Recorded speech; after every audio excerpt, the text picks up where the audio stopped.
Peter Jackson's King Kong shows how to do a remake right. There's always an inherent danger in remaking a much-beloved classic film like King Kong.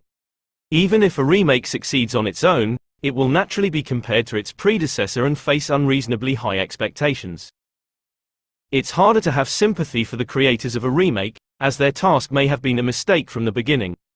All remakes are challenges, but revamping a classic like 1933's King Kong was a particularly ambitious endeavor.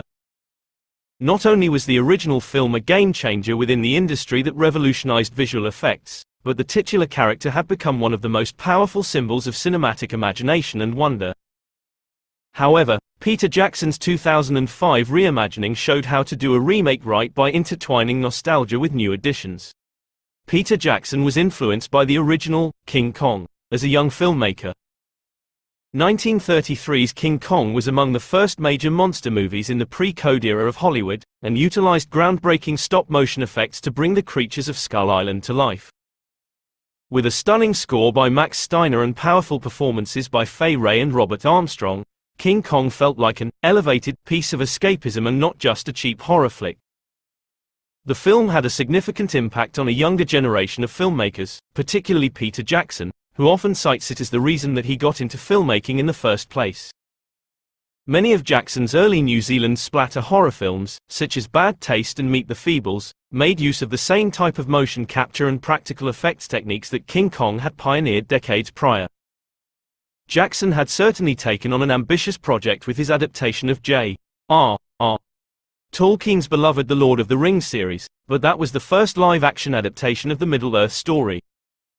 Not only was King Kong a cinematic character first and foremost, but he had been revisited already in several underwhelming follow-ups, including the disappointing sequel Son of Kong, the cheap cash in King Kong vs. Godzilla, and the derivative 1976 remake from John Gillerman. However, Jackson managed to approach the material as both an admirer and an artist. It was impossible to doubt his affinity for the original film's most iconic moments, but he expanded on areas that could benefit from more detail. Jackson understood with King Kong, theatricality was key. Given that King Kong was initially set in what was present day, many of the sequels have attempted to replicate that fact.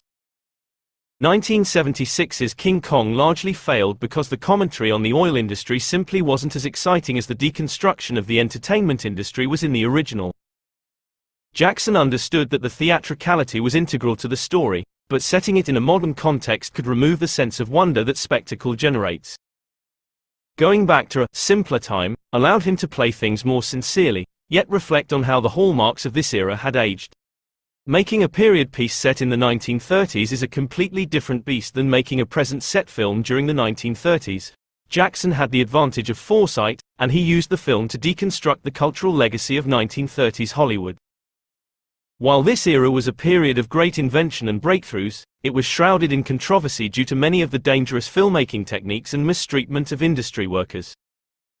While Fay Wray's Ann Darrow alludes to some of the struggles she faced during her career, Jackson spends more time fleshing out how truly worthless and desperate Naomi Watts' version of the character is. Jackson also uses the context of a pre-war setting to examine cynicism. Part of Carl Denham's Jack Black idealism in making the ultimate adventure film feels like a response to the shroud of World War I. If mankind has poured endless resources into warfare, why not do the same thing for something that can provide joy?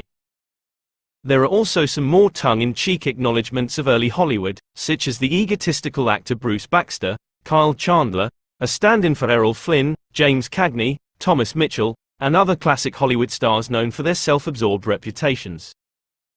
Given that the original film is around 90 minutes and Jackson's is over 3 hours, there's more time to flesh these characters out and expand on their motivations. Jackson spends more time on the boat that leads into Skull Island, which gives time for Faye's romance with Jack Driscoll, Adrian Brody, to be more impactful. Jackson identifies them both as dreamers, who have given their lives to their craft, yet shows they aren't willing to sacrifice their morality like Denham. It's more inspiring to see them connect over their shared belief that Kong should not be taken from his home. Jackson's King Kong visual effects honored the original. Visual effects do not make a movie, but part of the original King Kong's influence was how game-changing the motion capture footage was. It would feel almost disrespectful if Jackson didn't attempt to take those same leaps forward by showing that same ambition with today's CGI effects. The original film still holds up due to the storytelling, even if the effects seem dated.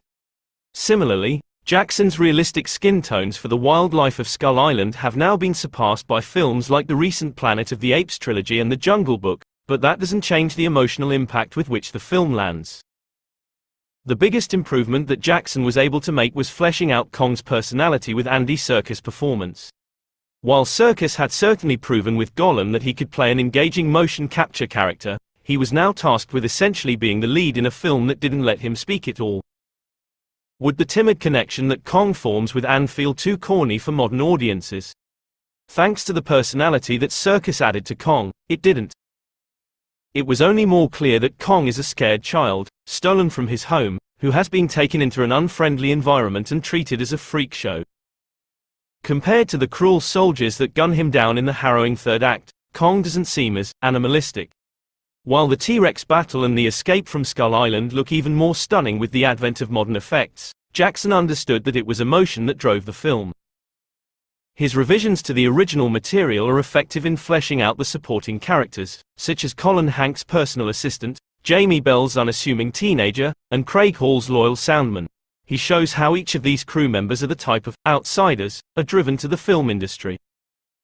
However, Jackson doesn't change the most pitch-perfect moments from the original. It Was Beauty Has Killed the Beast is just as gut-punching as it was in 1933. The best remakes are done with both respect and perspective on their original films. Jackson has clearly studied, analyzed, and broken down aspects of the original King Kong for his entire life, and he did not approach his remake with rose-tinted glasses. The two projects are largely similar in story and themes, but unlike the shot-for-shot remakes of classics, such as Gus Van Sant's Psycho and the recent Disney live-action remakes, he doesn't simply reiterate moments without contextualizing them. 2005's King Kong both expands the 1933 film's characters and commentary with modern insights, but doesn't take away the spectacle and emotion that haven't aged a day.